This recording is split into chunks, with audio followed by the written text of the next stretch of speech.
Bonsoir à tous, bienvenue pour ce nouvel épisode des bénévoles. Ravi de vous retrouver. Ce soir, comme intervenant, nous avons notre cher Ostrak. Salut Bonsoir tout le Ostrak. monde, bonsoir.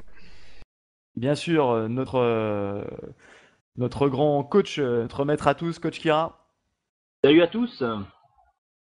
Et puis, quelqu'un qui avait déjà fait une émission avec nous et qui revient pour une deuxième, notre fan des Sixers qui suit l'équipe vraiment sur le bout des doigts cette année.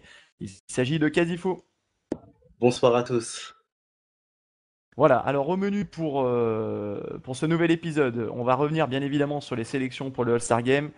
Est-ce qu'elles sont méritées ou pas? Est-ce qu'il y a débat sur certains joueurs? On va y revenir. Et notamment sur des joueurs qui auraient mérité d'y être et qui n'y sont pas également. Voilà, on va faire un petit peu la même chose pour le Rookie Game. Et puis le débat sur cette nouvelle formule de draft entre le Shaq et Charles Barkley. Bien sûr, on va évoquer la sensation de cette dernière semaine, élu joueur de la semaine dans la conférence Est, à savoir Jeremy Lin, la Linsanity qui est en train de frapper New York, et la NBA dans son entier. Voilà, on enchaînera ensuite pour évoquer le triangle texan entre les Rockets, les Spurs et les Mavs, trois équipes qui tournent très bien en ce moment. Et puis un petit point sur la course au trophée avec la course au MVP, au MIP, sixième homme, coach. Vous verrez tout ça. Voilà, un petit point sur des blessures qui pourraient handicaper pas mal d'équipes.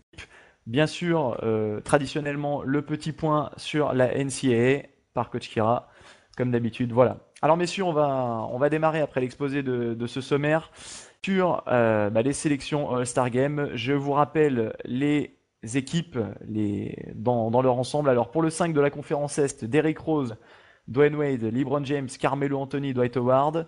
Pour le 5 de la conférence Ouest, on a Chris Paul, Kobe Bryant, Kevin Durant, Blake Griffin, Andrew Bynum. Pour le banc de la conférence Est, Chris Bosh, Lou Holdeng, Roy Hibbert, André Iguodala, Joe Johnson, Paul Pierce, Deron Williams. Pour le banc de la conférence Ouest, Lamarcus Aldridge, Marc Gasol, Kevin Love, Steve Nash, Dirk Nowitzki, Tony Parker et Russell Westbrook. Alors messieurs, qu'est-ce que vous avez à dire sur ces sélections? On vous écoute, vous avez la parole. Je vais commencer. Donc, tout d'abord pour dire que les sélections sont globalement ce qu'on attendait. Voilà, la plupart des joueurs méritent plus ou moins d'être là, que ce soit dans la conférence Est que dans la conférence Ouest. Voilà, donc certains joueurs étaient attendus de toute façon pour être sélectionnés, comme par exemple Kevin Love, Lamarcus Aldridge, à l'Ouest, Russell Westbrook, ou alors à l'Est, des joueurs comme Chris Bosh par exemple étaient attendus. Après ça, il y a toujours forcément un débat au niveau des sélections. On voit dans la conférence Est qu'on a énormément d'extérieurs. Il y a voilà, énormément de joueurs qui jouent à l'aile, Liu Holdeng, Paul Pierce, Iguodala, Joe Johnson à l'arrière, un seul meneur et un seul pivot. Donc ça, après, ça faudra voir comment le coach de la conférence Est, qui n'est pas encore connu, pourra gérer son effectif. Du côté de la conférence Ouest, on a au contraire trois meneurs. Voilà, trois joueurs qui pour moi méritent leur sélection. Tony Parker, qui représentera la France pour la quatrième fois au All-Star Game, et c'est tout à fait mérité. Lors de ces dernières semaines, il a prouvé qu'il méritait sa sélection, probablement plus qu'un Lowry de Houston. Voilà, Steve Nash également, meilleur passeur de la ligue. Voilà, même si les Suns ont un bilan moyen, pour moi, il mérite sa place, et à 38 ans, il deviendra un des plus vieux All-Stars de tous les temps. Westbrook, voilà, on en a parlé, rien à dire. Par contre, aucun joueur au poste extérieur. On a quatre intérieurs derrière. Lamarcus Aldridge, donc Kevin Love, tous deux excellents. Dirk Nowitzki, dont je reparlerai un petit peu quand on évoquera donc les joueurs qui auraient pu prétendre à une place au All-Star Game. Voilà Dirk Nowitzki, qui probablement plus par réputation que pour sa saison a été sélectionné. Et enfin Marc Gasol, voilà, qui est récompensé de sa bonne saison avec Memphis. Donc voilà, pour moi des sélections relativement homogènes. Voilà, donc je ne sais pas si un de mes camarades veut ajouter quelque chose. On va Je te enchaîner, oui. rejoins. Excuse-moi, je te rejoins dans l'ensemble. Néanmoins, je m'étonne quand même de la sélection de Liu Holdeng à l'Est. il fait le taf à Chicago. Maintenant, de là à être sélectionné pour l'All-Star Game, c'est peut-être un petit peu juste. Quand je vois qu'un joueur comme Brandon Jennings reste sur le carreau, bon, bah voilà, je crois que il aurait plus eu sa place, d'autant plus qu'on a déjà des types comme André Iguodala et Paul Pierce sur le banc euh, dans la sélection de l'Est au poste 3. Donc voilà, Luol Deng, un peu surpris par sa sélection. Bon, maintenant, je vais pas dire que c'est en vol parce qu'il fait une bonne saison à Chicago, mais je pense que quelqu'un comme Jennings aurait plus eu sa place. Assez satisfait par contre de la sélection de Roy Hibbert à l'Est, qui pour moi est un excellent pivot, qui va devenir un des meilleurs pivots dans la ligue dans les années à venir avec ses longs bras. Sa capacité à prendre des rebonds, c'est pas le joueur le plus spectaculaire, mais voilà, assez content pour ce jeune joueur d'Indiana qui progresse d'année en année. Et puis, comme tu en as parlé, le banc à l'ouest est assez particulier, hein, puisqu'on a trois meneurs et trois postes 4, plus le pivot qui est Marc Gasol. Donc, assez bizarre qu'on ne retrouve pas de vrai poste 3 ni de vrai poste 2 dans ce banc. Maintenant, bah, il y a de la qualité, hein. Je suis assez content de voir Tony Parker, même si je suis pas fan du joueur et que je suis pas français de surcroît. Il fait une saison excellente, donc la nomination est amplement méritée. Aldridge qui est enfin récompensé pour sa bonne saison, hein. On en avait déjà parlé l'année dernière. Il avait été un peu spoilé. Et cette année, bah, il se retrouve enfin au match des étoiles. Et enfin, Marc Gasol qui prend la place de son frère puisque Pau n'a pas été sélectionné. Bah, voilà, c'est mérité pour Marc Gasol aussi, hein, qui fait une bonne saison cette année. Et, voilà, donc comme tu l'as dit, pas de grande surprise, sauf peut-être le Holden dont j'ai parlé précédemment. Très bien, messieurs. Casifo, peut-être quelque chose à rajouter? Concernant Sélection.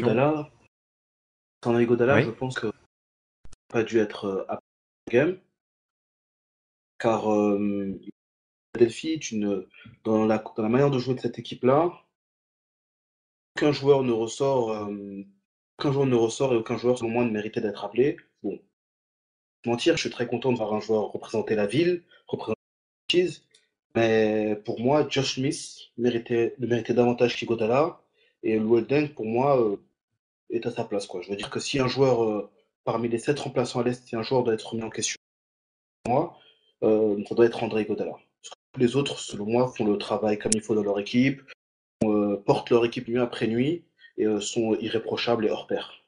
Bah, là où je ne te rejoins pas, c'est que André Iguodala est quand même le leader charismatique de la franchise de Philadelphie, tandis que Lou Holden est plus en retrait par rapport à Noah, par rapport à Boozer ou par rapport à Rose.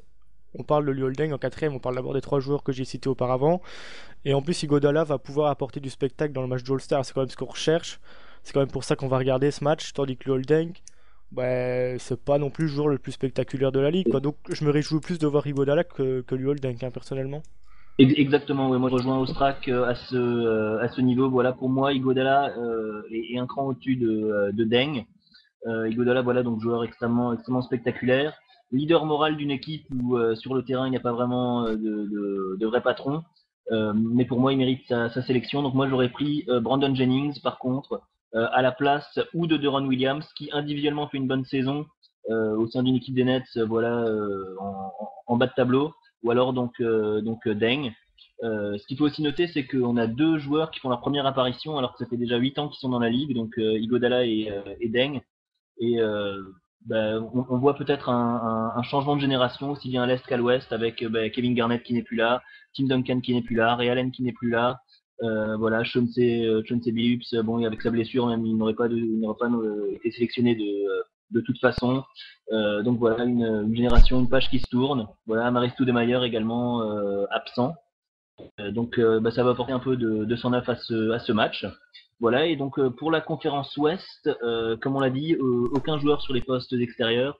Moi personnellement, j'aurais pris un joueur qui est très en forme en ce moment, très affûté, c'est Monta Ellis, qui Ouais, moi aussi. Ouais. assure avec Golden State, que j'aurais pris à la place de Dirk Nowitzki, voire de Marc Gasol. Voilà, pour moi, ce sont les deux joueurs dont la sélection était la plus discutable.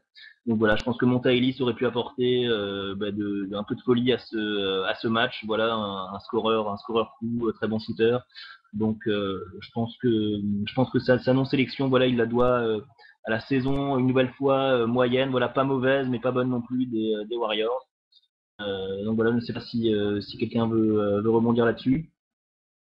Ouais, non, mais pour moi, Monta Ellis, il devait y être. Quand on voit qu'il arrive à claquer des matchs à 48 points, ça fait quelques années qu'il flirte avec une sélection All-Star.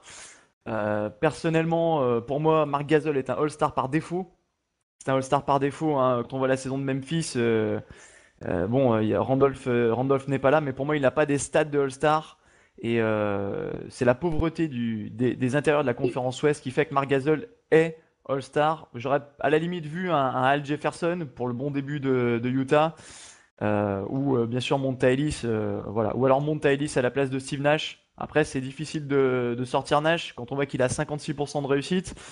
Maintenant, la sélection Nash me paraît pas non plus, j'allais dire exemple de tout reproche sur la saison qu'il fait, voilà.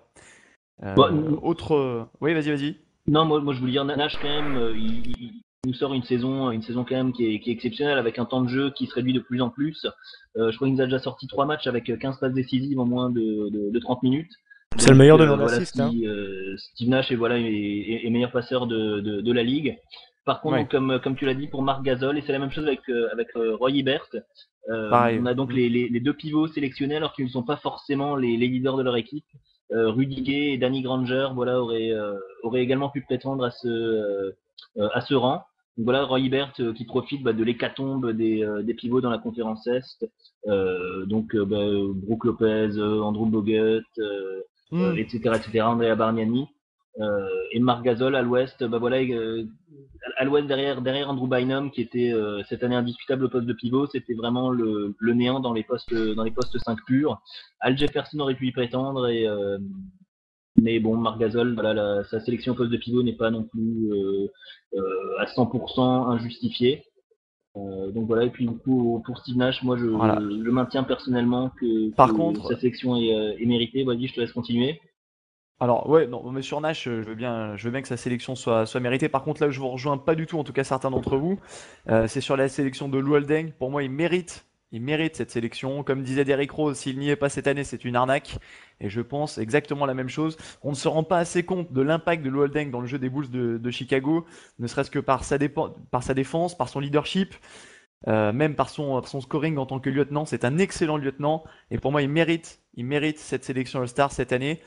André Iguodala aussi, il fallait qu'il y ait un joueur des Sixers, il fallait aussi avoir un joueur des Pacers. Le problème, c'est qu'avec Danny Granger, il joue exactement au même poste. Ils ont tranché en faveur d'André Iguodala.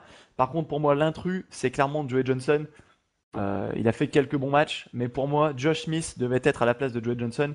C'est clair, net et précis dans mon esprit. Et Josh Smith d'ailleurs qui ne décolère pas parce que les années d'avant, on l'avait pas entendu sur le fait qu'il soit pas All-Star, alors que lui aussi flirte avec cette sélection depuis un moment. Et du coup, là, cette année, ça l'a un peu fait sortir de ses gonds. Et je me mets à sa place, je le comprends un peu. Et je tends à penser finalement que Josh Smith va peut-être devenir dans les années futures l'un des meilleurs joueurs à ne jamais avoir été All-Star. Un petit peu comme l'avait été Byron Scott à l'époque, hein. Il me semble que Byron Scott n'a jamais été All-Star. Et il fait partie de ces joueurs qui ont tout le temps flirté sans jamais l'être. Ça, c'est Voilà. tout à fait vrai, oui, justement. Et Joe Johnson, qui est sélectionné un peu comme Nowitzki sur sa réputation. Voilà, Johnson ne fait pas une saison Voilà. mauvaise, mais il n'est pas non plus exceptionnel, alors que Josh Smith réalise vraiment une très bonne saison. Et c'est là qu'on se rend compte, c'est justement pour ça que je notais un peu le renouvellement des générations dans l'All-Star Game, parce qu'on s'aperçoit que c'est un petit peu comment dire, un milieu un petit peu fermé, voilà, où une fois qu'on est rentré dans le cercle des All-Stars, on a plus de facilité pour y revenir. Euh, un joueur comme Deron Williams, par exemple, avait mis plusieurs années voilà, à tourner autour avant de pouvoir enfin être sélectionné.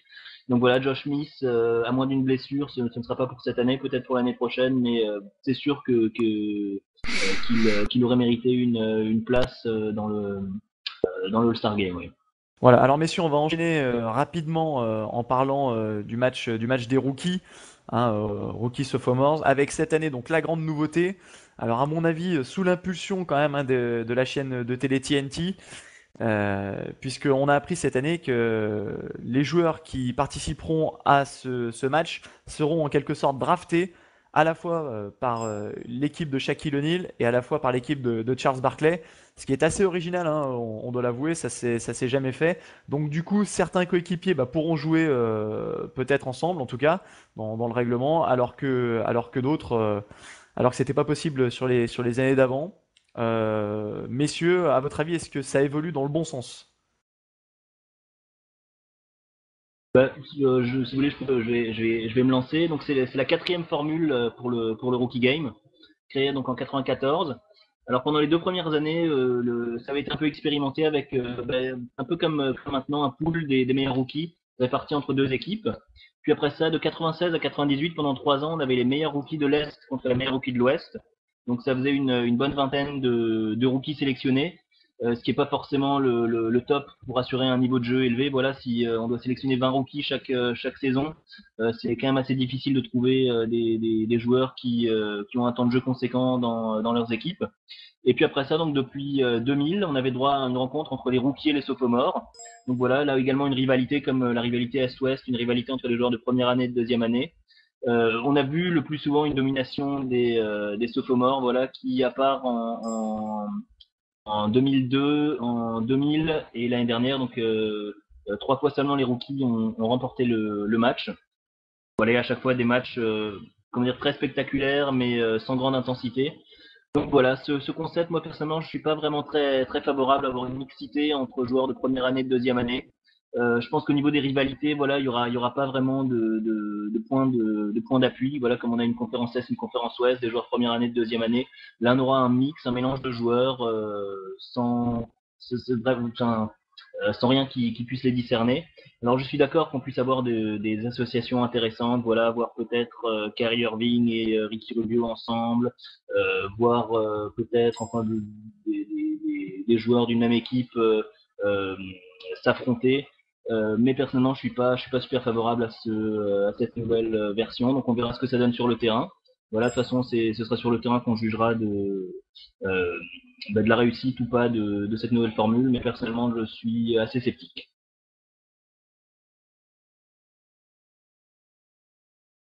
Oui, il y avait Casifo hein, qui avait quelque chose à rajouter sur ce match.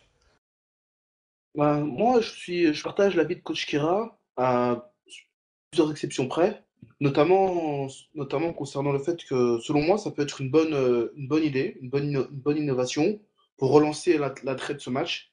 Moi, je dois vous avouer que ce match, depuis que je suis l'All-Star, jamais, alors là, je n'ai jamais regardé autre chose que les highlights de ce match-là, c'est-à-dire 3 minutes. Donc, ça permet comment dire, de relancer l'attrait autour de ce match, ce qui me semble être intéressant. Peut, peut créer de nouvelles idées, de nouvelles complicités. Bon, après, ça peut aussi créer le problème aussi de nouvelles complicités qui aboutiront à un nouveau désir de transfert quelques années plus tard, mais je pars un peu trop loin. Donc, bon, bah, Voilà, c'est vrai que moi je vous rejoins un petit peu là-dessus sur j'ai l'intérêt du terminé. match hein, qui est pas terrible. Moi je pense que l'intérêt a été tué lors de la draft 2003 quand LeBron James avait voulu instaurer un concours de dunk en Pour de plein dunk à la match. fin du match, oui. Voilà, là j'ai trouvé qu'on marchait vraiment sur le ridicule. Maintenant, je pense que ça peut relancer un petit peu d'intérêt cette sorte de draft.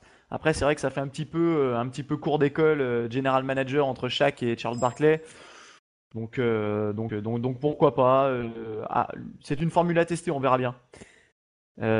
Sinon, je vais peut-être rappeler juste les rosters des deux équipes, hein, puisqu'on n'en a pas parlé. Alors pour les rookies, on a Marshawn Brooks, Kyrie Irving, Brandon Knight, Kawhi Leonard, Markieff Morris, Ricky Rubio, Tristan Thompson, Kemba Walker et Derek Williams. Et pour les sophomores, donc on a DeMarcus Cousins, Landry Fields, Paul George, Blake Griffin, donc qui fera également le match des All-Stars, week-end très chargé.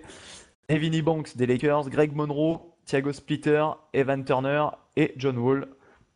Voilà, je n'ai oublié personne pour cette rencontre. Voilà. Et peut-être quelque chose aussi qui a poussé à changer la formule, voilà, c'est cette année, au niveau des rookies, s'il fallait sélectionner les 10 meilleurs rookies, on aurait eu peut-être uniquement que des meneurs, pratiquement, ou des arrières. Il y en a tellement de bons niveaux par rapport aux intérieurs. Donc je ne sais pas si c'est pour les mixer avec les intérieurs de deuxième année de type de Marcus Cousins, Blake Griffin, Monroe, Thiago Splitter. Voilà, parce que C'est vrai. si on regarde les rookies qui ont été sélectionnés pour y participer, à l'intérieur on a Tristan Thompson qui voilà qui est un 4, Marcus Morris également. Et voilà, à part ça on a que des extérieurs. Derek Williams qui peut jouer au poste 4 mais qui est plus un 3. Et sinon on retrouve que des extérieurs. Donc bon, on verra ce que ça va donner sur le terrain. À mon avis, on va quand même avoir le même concept que lors des années précédentes, c'est-à-dire des dunks à gogo, sans grande défense. Voilà, on risque de voir un match à 140 points pour chaque équipe. Voilà, bon, c'est comme ça. Est-ce que c'est bien, est-ce que c'est pas bien? Voilà, on voit de belles actions. Bon, maintenant, voilà, le rookie game a changé. On verra ce que ça va donner. Disons que l'avantage c'est que il va y avoir des équipes un peu plus équilibrées, en tout cas au niveau des postes, ça c'est évident. Et justement, je reviens sur l'avantage du All-Star Game par rapport au Rookie Game, hein, même si c'est pas du tout le même niveau. Le fait que des joueurs comme Deng et Iguodala soient là pour amener leur défense, notamment dans les quatrièmes cartons, si c'est serré, quand ça devient un petit peu tendu.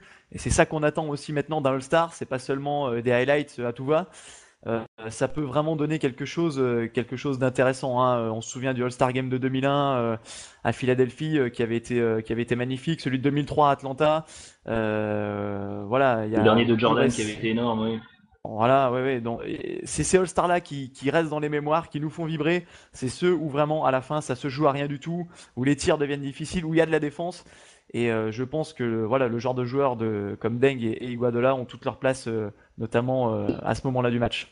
C'est sûr, c'est Voilà, sûr. Et puis juste voilà, juste pour revenir, c'est une petite innovation maintenant. Ça fait quand même un petit moment que le All-Star Game, que le programme du All-Star Game est bien fixé avec le Rookie Game le vendredi, avec le Celebrity Game, le samedi, les quatre concours qui sont maintenant bien implantés, et dimanche donc le match de gala. Donc c'était bien peut-être d'innover. On verra ce que ça va donner. Ah oui, alors petite erreur de ma part, 2001, c'était bien Washington, hein, comme quasi faut me le faire remarquer. C'était pas Philadelphie, je me suis embrouillé avec le titre de MVP d'Allen Iverson, sûrement. Voilà, c'est ce qui, ce qui avait dû me perturber.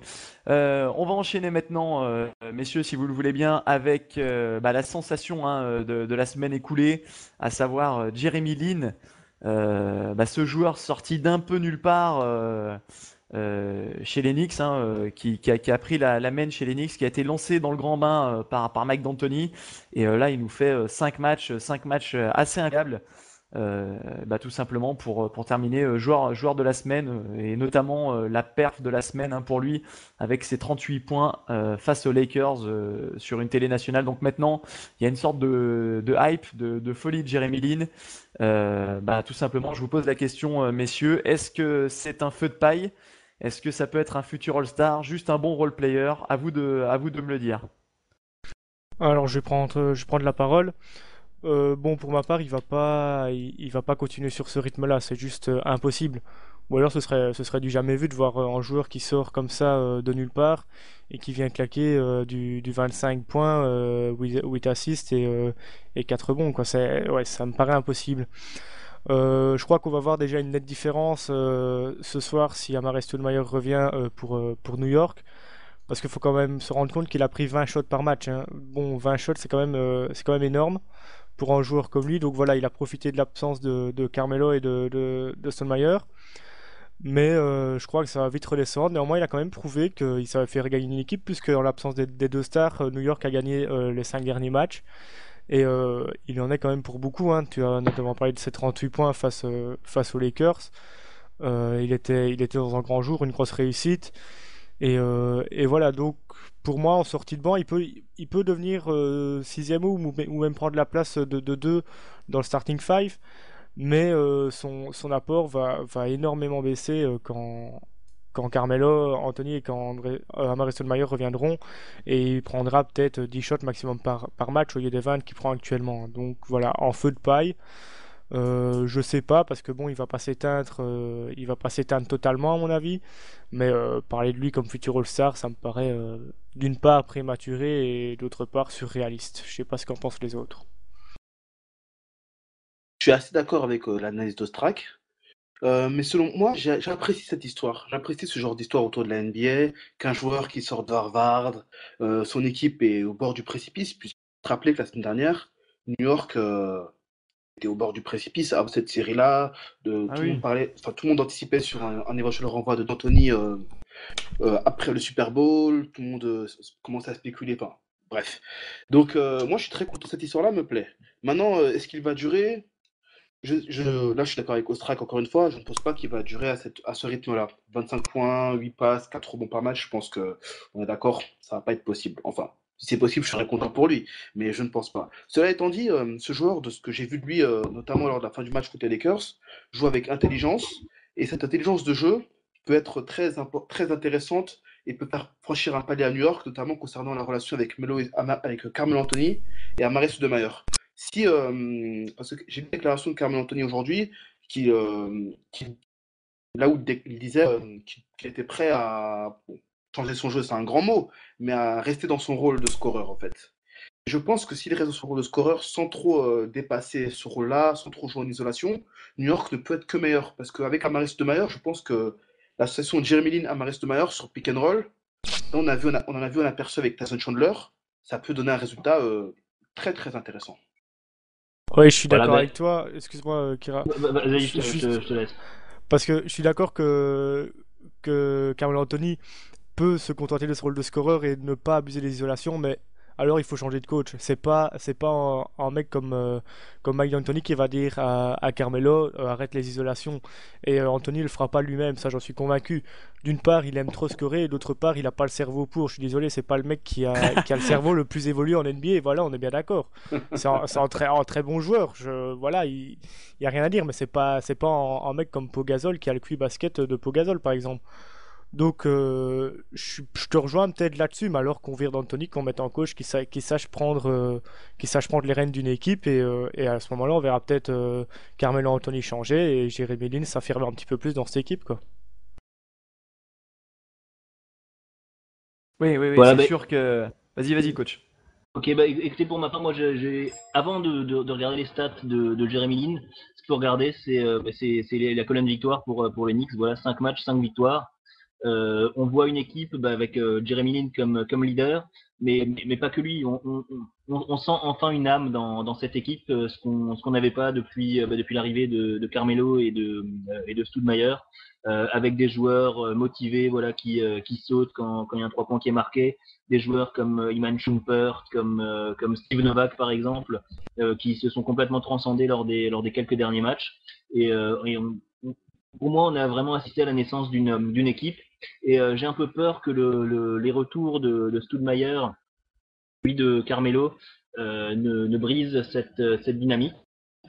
Donc là, quant à Jeremy Lin, bah, pour l'instant, il joue à un niveau de jeu exceptionnel. J'espère que ce soir, voilà, à Toronto, je vais pouvoir bien profiter de son niveau de jeu. Mais à mon avis, il va y avoir un match, voilà, d'ici à quelques jours, où il sera moins bien, où il fera un petit 2 sur 12 au shoot, voilà. Et ça cassera un peu la hype qu'on a en ce moment. On le voit partout sur Internet, couverture de Sports Illustrated. Moi, ça me rappelle un petit peu le phénomène qu'on avait eu il y a pratiquement 10 ans maintenant, en 2003, c'était avec Pete Murray, qui est également sorti nulle part pour commencer la saison. Il avait fait d'abord une saison rookie complètement anecdotique avec Milwaukee, il avait été coupé avant de rejoindre Seattle et de rester sur le Ouais. banc. Voilà, et la saison d'après, donc il avait profité il me semble que c'était le départ de Gary Payton vers les Lakers, euh, et pour être titulaire. Et il avait réalisé des matchs exceptionnels en début de saison. Voilà, donc je sais plus si c'était Gary Payton ou si c'était une blessure de Payton ou s'il était parti, mais en tout cas il avait hérité du poste de titulaire pendant quelques matchs et avait été exceptionnel. Avant, voilà, de se tasser, il avait réalisé globalement une bonne saison. Et puis depuis, il est resté dans un rôle, on va dire, de scoreur en sortie de banc, sans jamais vraiment réussir à percer. Donc voilà, Lin, après 5 matchs, c'est difficile de dire ce qui va devenir de lui. On parlait encore d'une possibilité de le voir se faire couper il y a quelques jours du côté des Knicks. Voilà, maintenant, en tout cas, c'est Ouais. une probabilité qui est complètement impossible. Donc voilà, on va déjà qu'il finisse bien sa saison avec New York. Après ça, il sera agent libre. Est-ce que quelqu'un voudra le signer à long terme pour un gros chèque? Ça reste à voir. Voilà, mais en tout cas pour l'instant, tant qu'il affiche ce niveau de jeu, je vois pas pourquoi ça s'arrêterait et je vois pas pourquoi on lui enlèverait du temps de jeu et des responsabilités. Ah mais c'est vrai que c'est une histoire complètement incroyable hein, que celle de Jeremy Lin. Il y a quelques jours, hein, il avait même pas son appartement à lui. Il venait d'arriver à New York. Il dormait sur le canapé de Landry Fields. Faut le savoir. C'est complètement incroyable cette histoire. On se demande même comment autant de personnes ont pu finalement passer sur lui, notamment du côté de Golden State, hein, où il était juste avant, une équipe qui l'a viré en fait sans ménagement pour faire une proposition à DeAndre Jordan à l'intersaison. Il arrive vraiment sur la pointe des pieds en 15e homme chez les Knicks. Et puis là, d'un coup, on lui fait confiance il arrive à saisir sa chance et là, il explose complètement.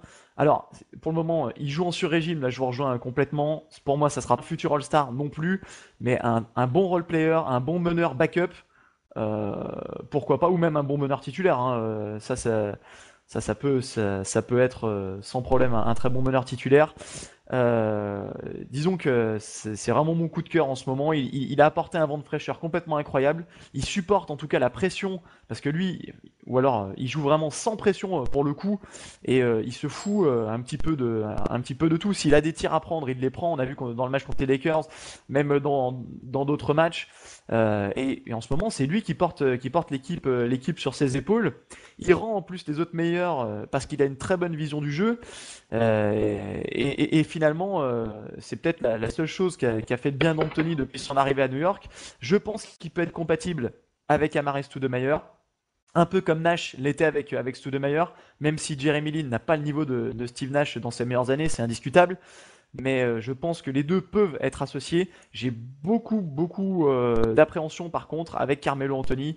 Comme vous l'avez dit, sur les isolations, il va falloir que le ballon circule un peu plus pour pouvoir avoir encore Jeremy Lin à un bon niveau et surtout pour continuer à avoir par exemple un joueur comme Landry Fields justement qui a refait surface après comme par hasard la blessure de Carmelo Anthony. Hein. On a l'impression que quand Carmelo est là, Landry Fields justement suit pas et l'inverse quand il est pas là, Landry Fields remet le nez finalement à la fenêtre.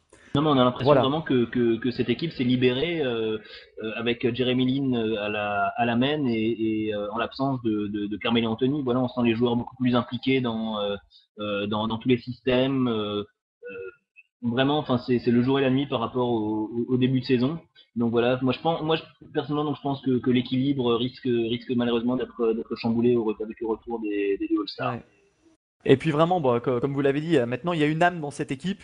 On s'orientait tout doucement vers un fiasco quand même assez énorme du côté des Knicks. Et là maintenant, juste grâce à ce joueur, la deuxième partie de saison, elle est sacrément excitante maintenant pour New York avec ses 5 victoires de suite. On se dit finalement ils vont peut-être se qualifier pour les playoffs. Qu'est-ce qui va se passer finalement, quelle va être la suite? Maintenant, les matchs d'Enix sont attendus et les télés chinoises ont commencé à investir justement dans les matchs d'Enix du fait des origines aussi taïwanaises de Jeremy Lin. C'est en train de prendre quand même une ampleur assez incroyable. Alors même, c'en est même trop. Hein, le soufflet va forcément retomber à un moment donné. Il faudra pas que la chute soit trop dure pour lui aussi, qui commence à se mettre trop de pression. Mais c'est quand même quelque chose de complètement incroyable. Voilà. Donc, messieurs, on va enchaîner, hein, on va clore le chapitre Jeremy Lin, hein, on en a fait une bonne part. Maintenant, on va parler en fait du triangle texan. Hein, on va faire un focus un peu sur les trois équipes du Texas, à savoir les Rockets de Houston, qui sont toujours qualifiables pour le moment pour les playoffs. Les Spurs de San Antonio avec 7 victoires de suite. Et puis aussi les Mavs de Dallas qui viennent d'enchaîner deux gros matchs face aux Blazers et aux Clippers. Messieurs, qui est-ce qui veut se faire sur l'une de ces trois équipes? Je vous écoute.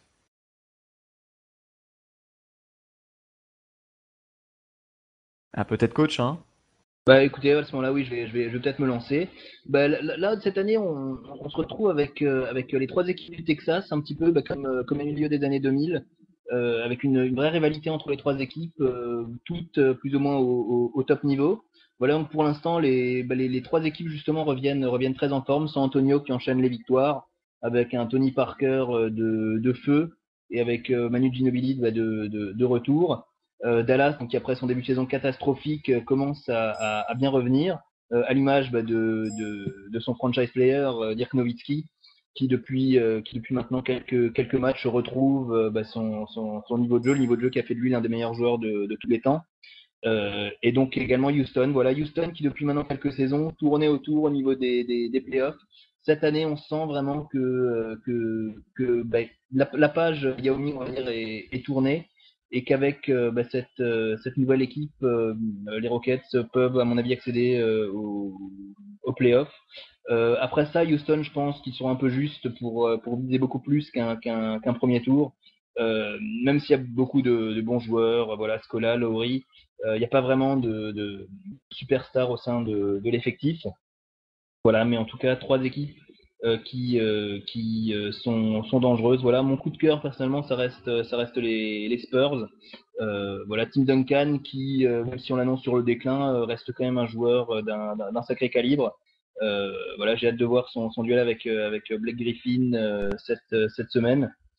Et puis également l'implication des jeunes, voilà Popovic qui nous sort un Danny Green qui était coincé sur le banc des Cavs et qui a marqué à plusieurs reprises plus de 20 points par match.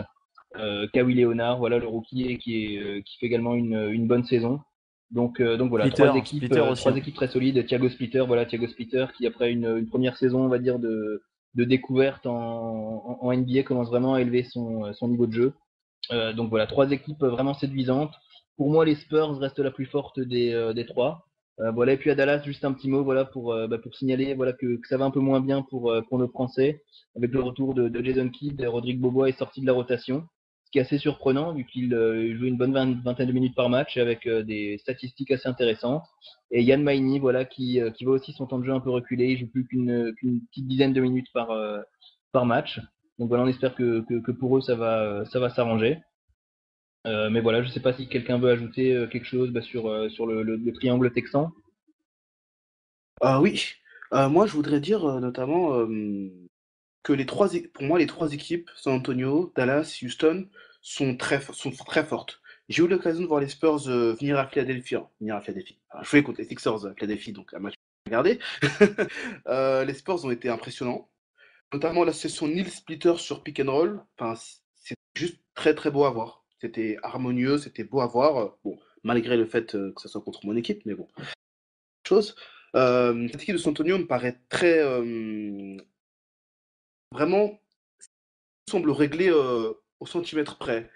Parker qui prend la pénétration, si ça rentre pas, il peut ressortir sur un shooter à 3 points, qui peut redonner à Duncan, qui fixe et qui peut ressortir. Enfin, tout ça me semble très très fixé. Les Spurs, je les vois bien accrocher les playoffs avec l'avantage du terrain.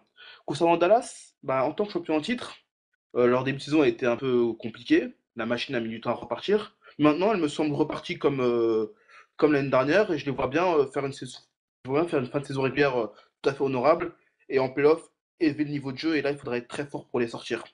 Concernant Houston, j'aimerais les voir retourner en playoff, mais l'homogénéité de la conférence et le fait que l'homogénéité de la conférence me laisse sceptique. J'ai du mal à les voir passer Utah, Memphis ou même puisqu'actuellement les 10 premiers, les 10 premiers se tiennent en mouchoir de poche, à l'exception d'Oklahoma City qui est premier tranquillement. Donc, du mal à voir Houston aller en playoff, mais j'aimerais me tromper.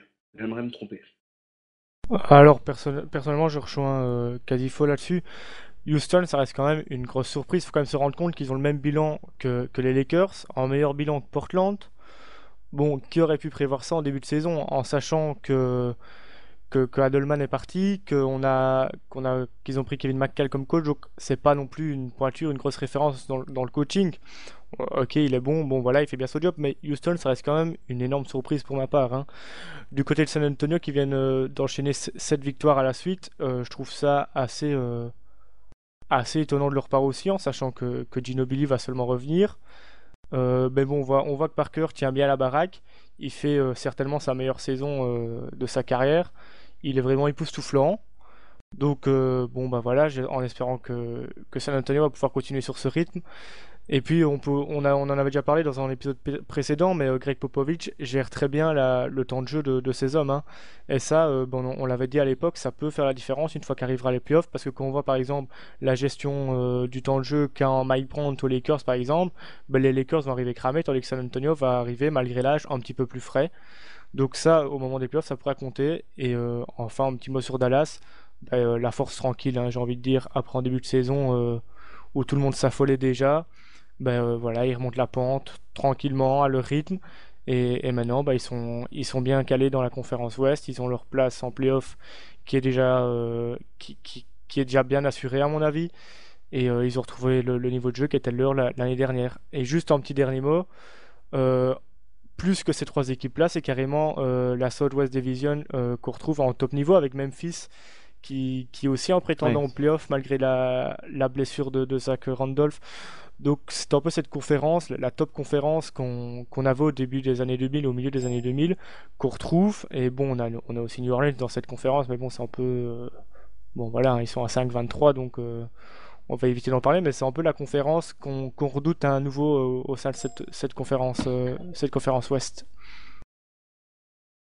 Pour poursuivre, enfin, pour compléter un peu ce que Oz a dit, je pense également que l'homogénéité de la conférence Ouest, selon moi, risque d'être diabolique à observer, puisque on sait tous que la NBA est une ligue de match-up. Et certaines équipes peuvent être très très bonnes contre la plupart, mais il y a une équipe contre laquelle elles n'aiment pas jouer. Et l'année dernière, c'est ce qui a eu le malheur d'arriver à San Antonio. Et cette année, je pense qu'à part Oklahoma City et à un degré moindre Dallas et les Lakers, les autres équipes de l'Ouest, comment dire, vont appréhender l'adversaire qu'ils vont avoir. Parce que je pense que Oklahoma City, Dallas, Los Angeles, les Lakers, bien sûr, parce que bon, voilà, euh, je pense que quel que soit l'adversaire au premier tour, ça passe. Mais les autres équipes de l'Ouest, que ce soit les Clippers, les Spurs, malheureusement, Denver, Portland ou éventuellement Memphis ou Utah, le match-up reste d'être déterminant. Voilà ce que Oui, je peux oui, dire. ouais, ça arrive souvent, hein, ces histoires de match-up. Comme tu l'as dit, on l'a vu la saison passée. Maintenant, à mon avis, ouais, il y a certaines équipes qui se mettront à l'abri assez rapidement, et c'est ce qui fait tout l'intérêt des playoffs et tout le charme des playoffs, hein, sur ces séries-là. Moi, j'aimerais revenir spécifique sur les Rockets parce que pour le moment, c'est quand même la grosse surprise de la conférence Ouest avec un bilan de 16 victoires pour 12 défaites. Une équipe sans réel star, hein, on a envie de dire. Il y a quelques bons noms de joueurs. Donc le meilleur scoreur de l'équipe, c'est Kevin Martin avec plus de 18 points par match. L'ancien shooter des Kings de Sacramento. À l'intérieur, bah, c'est Luis Scola qui tient qui tient la baraque, avec Samuel Dalembert surtout pour la défense. Alors Scola plus pour le côté attaque, Dalembert plus pour le côté défense. Et ce qui est fort dans cette équipe des Rockets, c'est également le collectif. Il y a pas mal de joueurs, hein, si je regarde bien. Donc on a 4 joueurs à 10 points ou plus par match. Et le cinquième, Chase Budinger, qui a 9,2. Donc il y a pas mal de joueurs comme ça, hein, de bons joueurs qui sont des role-players, qui savent ce qu'ils ont à faire et qui font bien le boulot, ce qui explique aussi que les Rockets soient à ce niveau. Alors, ils ont Kyle Lowry qui aurait pu prétendre à une sélection All-Star. Il se trouve que ses pourcentages au tir sont un petit peu faibles pour qu'il puisse accéder à cette sélection cette année. On a également Courtney Lee qui complète tout ça. Donc Chase Budinger, je l'ai dit. Goran Dragic en backup qui est toujours très bon, très performant. À l'intérieur, on a des joueurs comme Patrick Patterson, Jordan Hill. Ça fait pas beaucoup de bruit, hein, ce genre de joueurs, mais mine de rien, sur un match, c'est toujours utile de les avoir. Et vous avez même le joueur qui est passé par la proie, Chandler Person, qui est passé alors du côté de Strasbourg, si je me trompe pas, du côté de la SIG ou de Cholet. Est-ce que quelqu'un peut... Personne c'est Cholet. Strasbourg, Cholet, c'est la voilà. Yellen Alors et voilà. Justin Harper, oui. Exact, voilà. Donc il me semblait que je me plantais. Alors lui, par contre, c'est une machine à claquettes dunk, hein.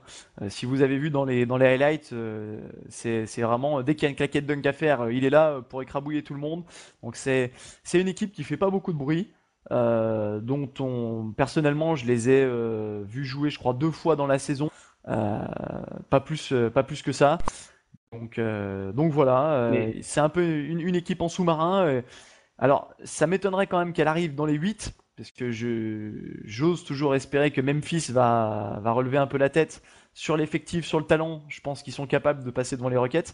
Maintenant, les voir là à ce niveau-là de la saison, c'est quand même fort. Bravo Kevin McHale. Voilà. ouais, voilà, ouais, moi personnellement je pense qu'ils seront dans les 8, on verra bien. Par contre, en tout cas, un point que Mister Triple Double a évoqué, voilà, c'est l'absence de star à Houston.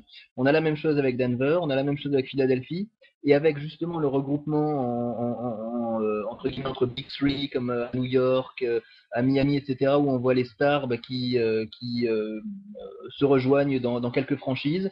Bah, justement, toutes les Hmm. stars sont dans les mêmes équipes et les autres équipes se construisent autour de role-players. Donc à ce niveau-là, on peut se demander si c'est pas une tendance, voilà, qu'on verra dans le futur entre d'un côté une équipe avec 3 ou 4 superstars et de l'autre une équipe, des équipes avec 10 joueurs capables de se relayer sur le terrain. Donc voilà, une tendance peut-être pour le futur. On verra bien dans les saisons qui viennent. Ah oui, non, mais ça c'est une tendance lourde, hein. C'est une tendance lourde depuis quelques années, ce regroupement de stars. Et donc, des équipes, forcément, bah, sans stars, on a vu, comme tu l'as dit, Denver, Philadelphie, les Pacers, il y a quand même Danny Granger, mais bon, c'est quand même assez collectif. Ouais, c'est vraiment, bon. Il y en a qui trouvent ça dommageable, il y en a qui trouvent que bah, les équipes de stars, justement, font la locomotive de la NBA. Voilà. On va peut-être enchaîner un dernier sujet de NBA avant de passer sur la NCAA. Ben, messieurs, on va parler de quelques trophées qui pourraient être décernés quasiment vers cette mi-saison. On démarre rapidement par le trophée de MVP. Juste un nom, une phrase pour justifier. On va démarrer peut-être par Coach Kira. Bah, MVP, LeBron James. LeBron James, voilà, saison exceptionnelle. Devant numéro 2, Kevin Durant pour l'instant. Et derrière, numéro 3 pour l'instant, je dirais quand même Kobe Bryant qui fait une super saison. Ok, Ostrak. LeBron James hein, aussi indiscutable, je vois pas qui pourrait venir le détrôner, son niveau de Hmm. jeu est phénoménal cette année, donc voilà, pas de problème là-dessus. En deux, on va dire Kobe Bryant, si les Lakers arrivent à avoir un bon bilan à l'Ouest. Et en trois, bon, bah, on va peut-être mettre Kevin Durant, je vais juste inverser avec Coach Kira parce que bah, Durant est toujours présent. On en parle peut-être un petit peu moins que les autres années parce que voilà, maintenant on sait que c'est une superstar, mais il est toujours présent. Donc voilà mon trio de tête pour le MVP. Ok, quasi. Numéro 1, LeBron James, tout a été dit. Numéro 2, Kevin Durant. Il est hyper régulier, il ne fait pas de bruit, mais Oklahoma City avance tranquillement, tel un bateau qui s'avance à sa destination, tranquillement. Et en numéro 3, je mettrais Kobe Bryant, parce qu'il a fait un début de saison impressionnant. Il est toujours aussi efficace à son âge. C'est quelque chose d'impressionnant et que je respecte énormément chez lui. Voilà. Voilà. Alors pour moi, j'ai les mêmes hein, sur le début. Donc LeBron James, bien sûr, je reviens pas dessus. Il y a qu'à voir son match hier pour ceux qui l'auraient pas vu face aux Bucks, où il fait le meilleur pourcentage de sa carrière au niveau des tirs. Si vous avez 2 minutes, jetez-vous sur ce match pour regarder. En deux, Kevin Durant pour le bilan d'Oklahoma City, équipe très bien établie, etc. Vous l'avez dit. Et en trois, par contre, je mettrais Derrick Rose, le MVP en titre, qui par contre fait encore une sacrée bonne saison et qui porte encore les Bulls sur ses épaules. On a vu contre les Celtics le fait qu'il soit pas là sur ce match en particulier face à Rondo qui a sorti un énorme triple-double. On a vu que quand il est pas là, cette équipe est vraiment dépendante de son leader. Bon, quelle équipe ne l'est pas? Ça arrive souvent. Voilà. Maintenant, on va peut-être enchaîner sur le trophée de sixième homme, messieurs. Alors, bah pareil, on va garder le même ordre, coach. Sixième homme, bah écoutez, je pense que pour l'instant, James Harden le mérite, vu le bilan d'Oklahoma City, même si depuis quelques matchs, voilà, il est un petit peu en dessous. Et puis sinon, il y a quelqu'un qui est en train vraiment de crever l'écran, c'est Lou Williams avec Philadelphie, qui va peut-être devenir le premier joueur depuis Del Curry dans les années 90 à terminer meilleur marqueur de son équipe sans commencer un seul match. Donc à mon avis, ça va se jouer entre ces deux joueurs. Ok. Pour ma part, je rejoins Kira sur le choix des deux joueurs. Ça va être très très serré parce que Harden, quand il sort du banc et qu'il est mauvais, c'est toute l'équipe qui en pâtit et généralement ça résulte par une défaite. Et d'un autre côté, on a Lou Williams qui peut être clutch, qui est meilleur scoreur de l'équipe. Et donc Asifo pourra certainement en dire plus que moi, mais un joueur que j'apprécie vraiment énormément. Et donc voilà, je crois que ça va être très très serré. Moi j'ai une petite préférence pour Lou Williams. Peut-être pour le côté émotionnel, mais voilà, Lou Williams, sixième homme pour moi. Mon concernant, j'ai pas beaucoup vu jouer Oklahoma, donc mais James Harden, le peu que j'ai vu, il a été efficace.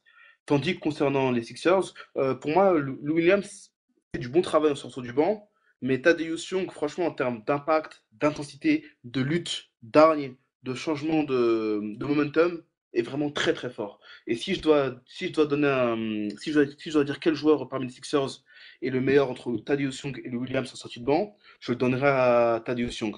Cependant, je pense que James Harden est devant, donc ce sera lui selon moi qui l'aura. Ah, très intéressant ce point de vue.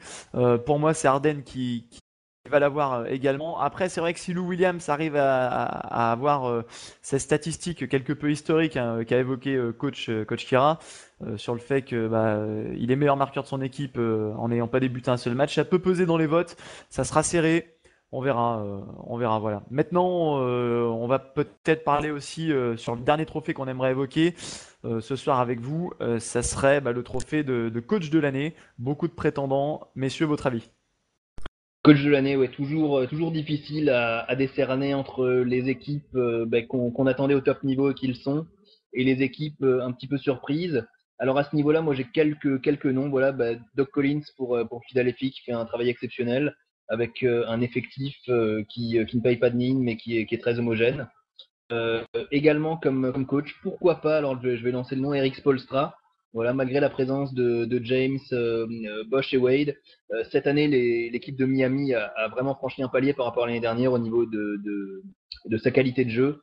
C'est le jour et la nuit entre l'année dernière où LeBron James et Wade faisaient un petit peu ce qu'ils voulaient avec la balle.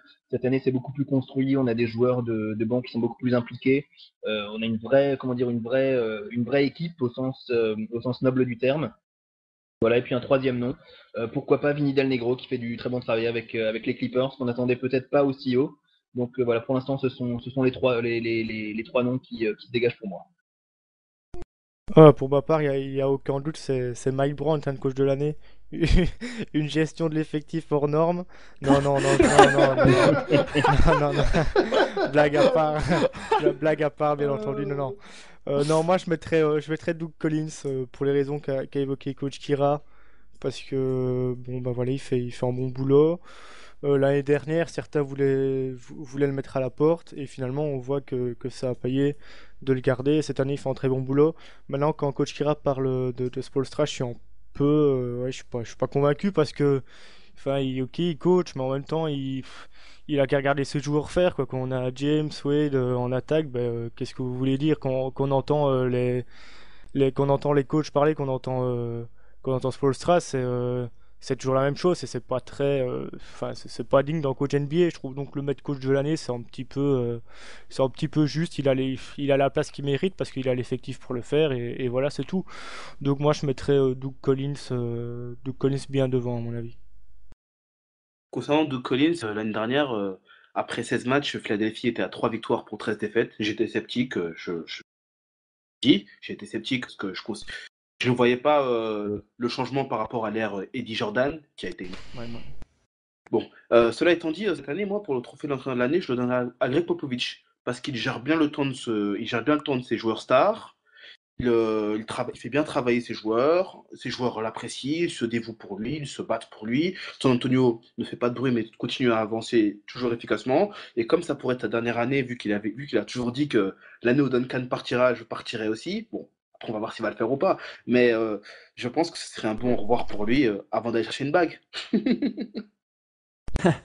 Voilà, alors pour Popovic, pour moi, c'est quelqu'un qui pourrait l'avoir quasiment chaque année. Chaque année, il peut y prétendre.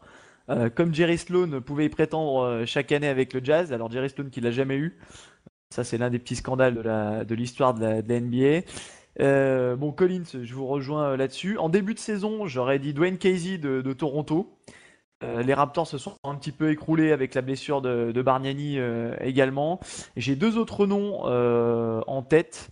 Alors, si les Rockets se qualifient pour les playoffs, Kevin McHale. On n'en parle quasiment pas, mais je pense que si les Rockets arrivent à se qualifier dans la conférence Ouest, il pourra prétendre à quelque chose.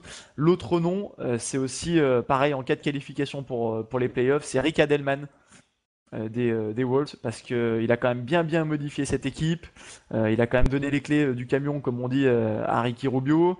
Bon, pour moi, voilà, ça va jouer entre McHale, Collins, Adelman.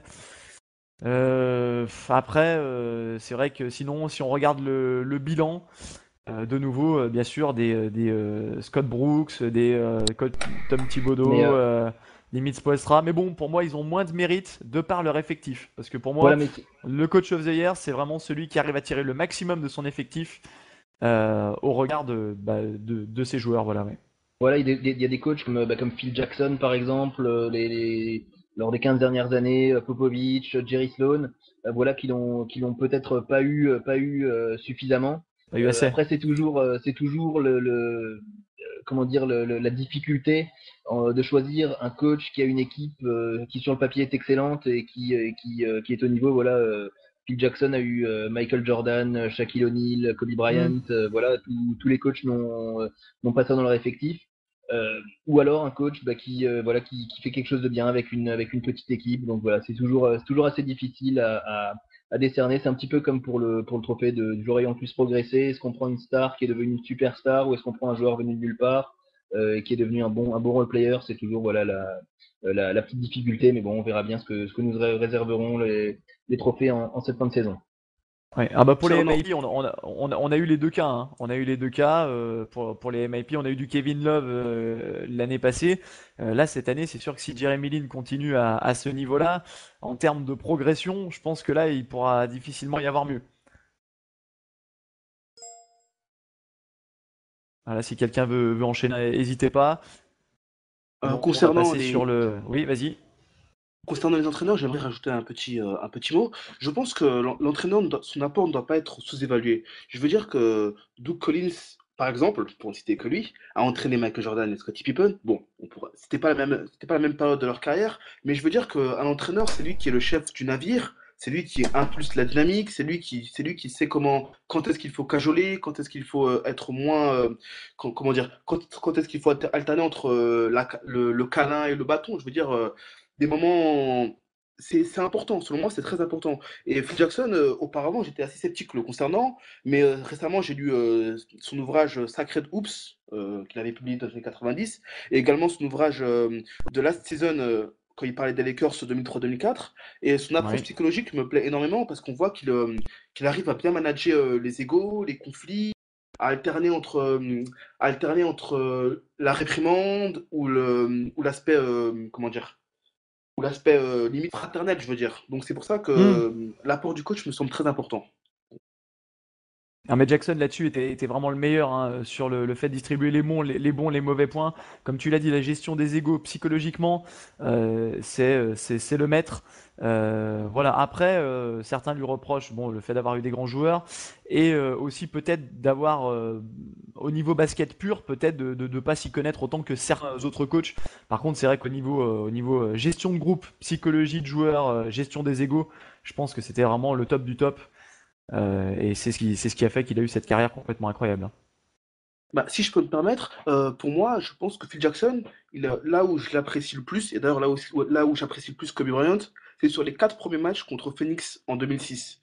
Los Angeles était annoncé comme, bon, il était annoncé pour perdre la série, mais les 4 premiers matchs de la série contre Phoenix en 2006 étaient vraiment des matchs où on voyait une équipe des Lakers qui était vraiment une équipe, mais au sens très très noble du terme.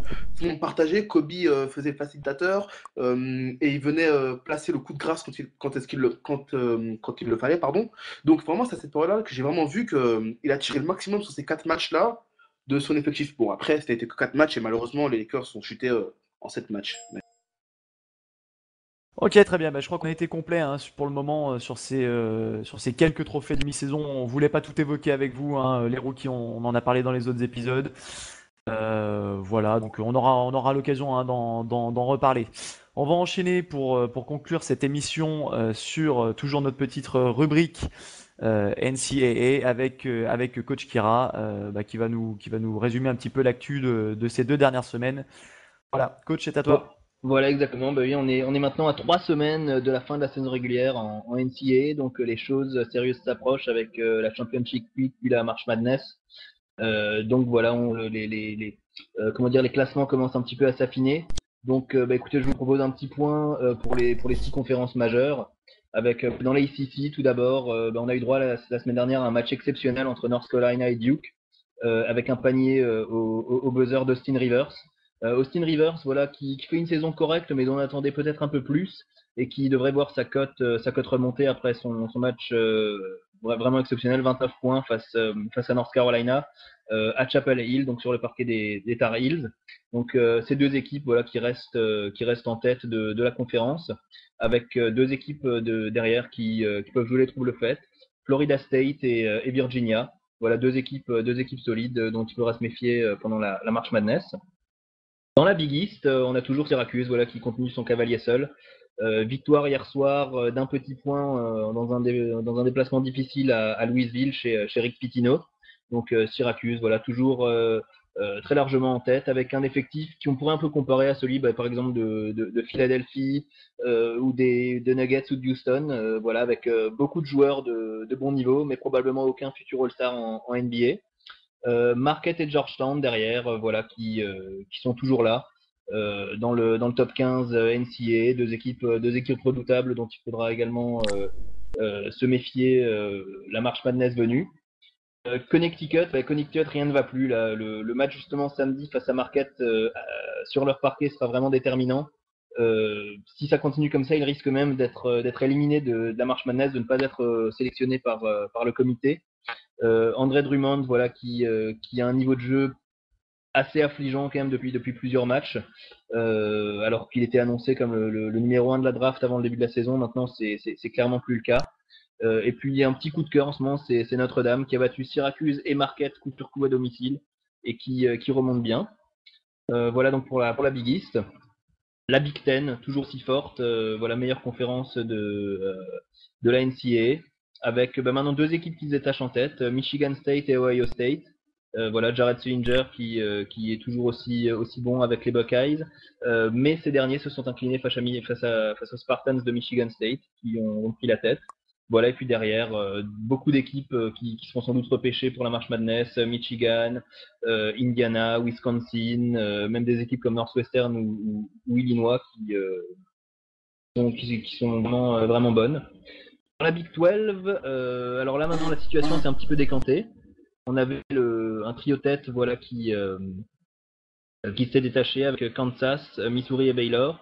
Et voilà, Baylor maintenant, avec nos deux compères, Perry Jones et Quincy Miller, deux futurs lottery pick en NBA, voilà, qui ont perdu leurs 4 matchs cette saison face à Kansas et Missouri. Donc un petit coup de moins bien pour eux. Voilà, Kansas avec l'un des deux joueurs maintenant candidat pour le titre de joueur de l'année, Thomas Robinson, que j'ai placé numéro 2 dans ma prochaine mock draft. Voilà, l'ailier fort de Kansas qui enchaîne les doubles-doubles et qui a un niveau de jeu vraiment, vraiment exceptionnel. Il était barré l'année dernière par les frères Maurice, mais cette année il explose vraiment et un niveau de jeu extrêmement, extrêmement élevé. Dans la SEC, voilà, dans la South-Eastern Conference, Kentucky. Voilà, Kentucky pour l'instant largement la meilleure équipe de la saison, toutes conférences confondues, avec Anthony Davis qui continue vraiment de match après match de progresser. Il en est maintenant pratiquement à 5 contres de moyenne, un niveau de jeu exceptionnel dans la raquette. Et puis bon, voilà, Kentucky qui est blindé à tous les postes. À l'heure actuelle, ils sont de très loin les favoris pour le titre.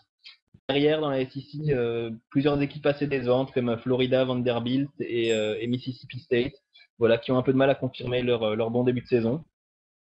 Et enfin, donc dans la Pac-12, très ouverte, voilà, une Pac-12 vraiment très, très décevante cette année avec les leaders habituels qui sont au fond du trou, UCLA et Arizona.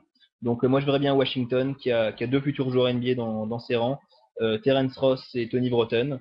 Retenez bien ces noms, surtout Tony Broughton qui est un joueur, un meneur de très grande taille mais très talentueux. et qui, Ouais, s'il se présente à la draft, rien à voir bah, avec Jérôme Boten, le joueur de Bastia de Ligue 2. non, D'accord. du tout, non, non. Ah, celle-là était magnifique. Elle est, voilà, ouais, en tout cas, je lui souhaite une meilleure carrière qu'à notre ex-compère du PSG, voilà, oui, tout à fait. Et puis dans les petites conférences, eh ben, on a toujours un petit peu les mêmes noms qui reviennent, les noms habituels, UNLV, voilà nos compères de Las Vegas, Gonzaga, Saint Mary's. Voilà, et puis ce week-end, juste un petit mot sur ce qui s'appelle les Bracket Busters, organisés chaque année donc, pour permettre aux équipes des plus petites conférences de se confronter à d'autres petites équipes du même niveau. Donc les meilleures équipes d'une conférence affrontent les meilleures équipes d'une autre conférence. Et on a plusieurs chocs de très haut niveau, comme par exemple l'affiche entre Murray State, qui était la dernière équipe invaincue cette année et qui a chuté la semaine dernière, face à Saint Mary's de la WCC, ou encore le match entre Creighton et Long Beach State, deux équipes également qui sont très dangereuses lors de la March Madness. Voilà, au moment où tous les gens feront leur petit bracket et leurs prévisions, au moment de choisir les surprises, voilà, retenez bien ces noms, parce qu'à mon avis, on risque d'entendre parler au moins d'une ou deux d'entre elles. Voilà, donc je ne sais pas si l'un ou l'autre veut rajouter quelque chose ou a une petite question au niveau de la NCAA. Ouais, bah, je crois Non, que t'as moi, tout pour ma dit, part, hein. ça ira. Ouais. Ouais, t'as tout dit, coach. C'est parfait, comme d'hab. Voilà, impeccable. Hein. Donc, de toute façon, on se retrouvera très bientôt pour la March Madness. Voilà, d'ici à quelques semaines. La March Madness qui s'annonce palpitante cette année avec des joueurs de top niveau. Donc, à voir pour ceux qui voudraient avoir un petit aperçu sur le futur de la NBA l'année prochaine. Voilà, on suivra ça avec attention, hein, surtout que chaque année, généralement, je crois que c'est CBS qui a les droits, les matchs sont diffusés gratuitement sur Internet. Voilà, March De temps Madness on en demand. temps, voilà, Sur généralement, ESPN MMOD.com. America aussi, hein. Ceux qui a ESPN America, ils diffusent les matchs aussi de la March Madness, donc c'est vraiment pas mal. ESPN ouais, et puis, American, d'accord, ok, ça je ne savais pas, oui, et- mais en tout cas CBS et- sur Internet. puis généralement, des fois avec des horaires pas trop mal pour nous, Européens, ce qui peut être pas mal. En plus, bon, sur le site de la NCAA, généralement, vous avez ce qu'on appelle le boss button, c'est-à-dire que quand vous êtes en train de bosser, si on vous chope en train de regarder le match, vous pouvez appuyer sur ce bouton, ça efface tout d'un coup. C'est pas mal. Exactement, Voilà. ouais, c'est assez drôle, voilà. Mais au niveau des horaires, c'est sûr, voilà, puisque ça joue toute la journée, voilà, pour les télévisions, ça commence à midi aux États-Unis, donc à 18h heure française, pour continuer jusqu'au bout de la nuit. Voilà, surtout le premier tour avec 32 matchs en 2 jours, où ça part de partout, on a les surprises qui arrivent minute après minute, donc c'est vraiment des événements à suivre en ce qui concerne le basket chaque année.